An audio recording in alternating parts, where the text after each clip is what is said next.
C'est vraiment un aboutissement parce que pour plusieurs choses. Déjà, ce livre, je l'ai jamais abandonné, mais je l'ai arrêté 2 fois. Je l'ai arrêté la première fois parce que j'ai commencé à l'écrire entre mes 2 hospitalisations. J'avais arrêté le journal d'un vampire en pyjama pendant cette période-là pour prendre ce livre. Pour me dire, bah voilà, le traitement va marcher.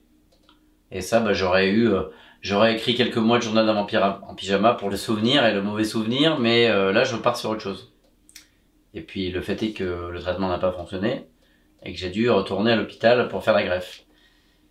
Et là, je pouvais plus vraiment écrire ce livre-là. J'étais obligé d'écrire le vampire.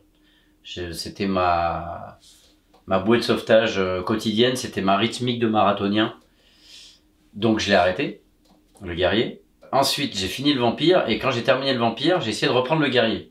Donc 2016, genre 2 ans plus tard.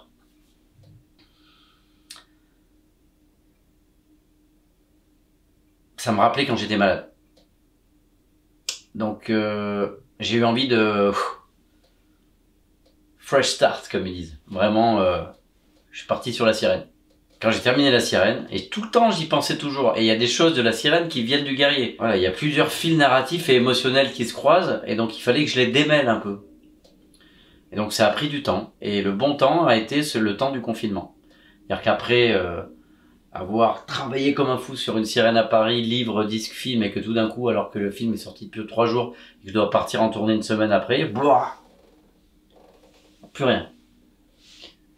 Donc là, je me suis mis à reprendre le guerrier, encouragé par ma compagne Daria, qui entre-temps avait rencontré mon papa, et qui du coup, je lui avais fait écouter un peu lire le début et tout. Elle m'a dit, mais il faut que tu l'écrives ce livre, vraiment. Et je m'y suis remis, et ça a été à nouveau 2 ans de plus de travail, à peu près, morcelé par des tournées, des choses, etc. J'écrivais un poème par jour après le guerrier.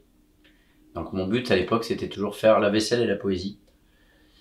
Je fais la vaisselle et je laissais un petit poème parce que je me couchais à 5 ou 6 heures du matin, déjà c'était pas bien sympa. Mais j'ai écrit le livre beaucoup pendant cette période-là. Je ne peux plus vivre et donc écrire ces espèces de concentré, un suc d'ultra-vie sur quelque chose qui ne me tient pas complètement à cœur et avec lequel je ne suis pas complètement en phase. Après, ça marche pas, c'est raté, c'est réussi, c'est la vie. Work in progress pour toujours. Je continuerai de faire des erreurs et de réussir d'autres trucs. Et ce qui m'a permis peut-être d'écrire ce livre sans passer par les artifices que j'aime utiliser habituellement. Et ça ne veut pas dire que je renie ce que j'ai fait avant. C'est comme si par exemple, il y a des chansons qui sont faites pour être jouées avec des guitares, des batteries, des chœurs. Il y a des chansons qui sont faites pour être jouées au piano et au banjo, c'est tout. C'est un livre où il se passe moins de choses que d'habitude dans mes livres. Il se passe moins de choses. D'habitude, il y a des péripéties, de l'aventure. Et là, en fait, il y avait besoin, et j'aime aussi écrire ce genre de texte, comme j'aime écrire aussi des chansons avec 3 accords. Et je serai toujours autant fan du Velvet Underground, des Pixies, ou des choses comme ça, éclatées, électriques et électrisantes. Mais là, c'est mon Leonard Cohen, ce livre-là.